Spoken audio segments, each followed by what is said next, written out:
Boy, that escalated quickly. We decided to give this topic some time for the dust to settle so we can come as close as possible to getting the facts straight before tackling the current state of college sports. So now that the dust has settled, let's get into it. Colorado coming back to the Big 12 quickly prompted the rest of the Pac-12's four corner schools to follow them into the flyover conference. What choice you got, son? Washington and Oregon, seeing that the Pac-12 was all of a sudden the Pac-6, decided to jump off the sinking ship as well. They have joined USC and UCLA in the Big 10, Big 18. So now it's the Pac-4. In other words, the Pac-12 is dead. I think the Conference of Champions deserves a eulogy. So here goes. Born on December 2nd, 1915 in Portland, Oregon, as the Pacific Coast Conference, the California-centered league had big advantages early in its life. A large population base, generally great weather, Hollywood, the Tournament of Roses parade, and subsequently the Rose Bowl. Over its 108 years of existence, the Pac-12 produced 8 Heisman Trophy winners. They claimed 22 national championships in football and one quote-unquote blue blood program in USC. The Pac-12 also produced the greatest dynasty in men's college basketball with the UCLA Bruins.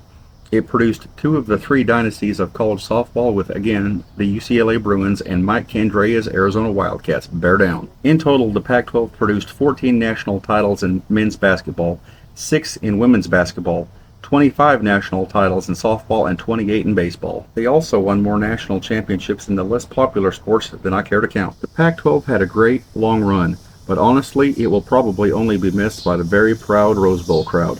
Someone should really check on them. I'm pretty sure they're not okay. This crazy conference carousel really started turning in September of 2021. Remember that Big 12 official saying Oklahoma didn't have much impact? Over the past 20 or 30 years, several big-name schools have changed conferences, and it has caused some realignment.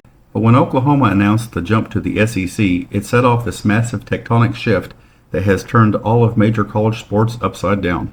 For instance, the death of a once prestigious Power 5 conference, the emergence of the Super Conference, even the rumors of Florida State bringing in foreign investors in order to leave the ACC early for the Big 10, which might soon have 20 teams if Clemson decides to follow FSU. But I'm sure he was right. Oklahoma didn't make much of an impact, so you might think this is all OU's fault. You'd be wrong. The 50th anniversary of the game of the century was celebrated by the Nebraska Cornhuskers returning to Owen Field in Norman to play the Oklahoma Sooners. It was perfect, or it should have been.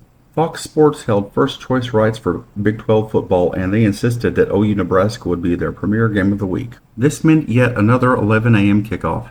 The middle of the day in September in Oklahoma is less than pleasant.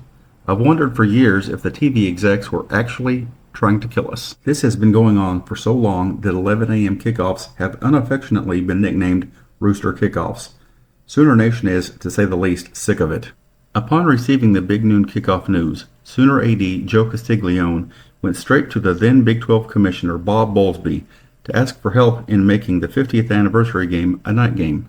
Bowlesby proceeded to tell the GOAT of athletic directors, deal with it, as in just do what Fox wants and leave me alone. Fox got their way and Oklahoma played Nebraska at 11 a.m. Central Time for big noon Eastern Time kickoff, but at what cost? You simply do not tell Joe C. to just deal with it, because he did deal with it. Not long after the Huskers returned to Lincoln, it was announced that the University of Oklahoma, along with the University of Texas, would be leaving the Big 12 and joining the juggernaut that is the SEC. Anybody who knew anything about big-time college sports knew that dominoes would have to fall, and fall they have. Stanford, Cal Berkeley, Washington State, and Oregon State should all demand an apology from Fox Sports and ex-Big 12 Commissioner Bob Bowlesby. It's your fault. These schools' most logical landing spot is the Mountain West. It's not a Power 5 conference, but at least they will see some amazing scenery. All of this happening right before the start of the 2023 football season is sure to make Saturdays this fall even more riveting, and I personally cannot wait. Be sure to check out our next video where we will begin to compare the cost of attending games in various stadiums.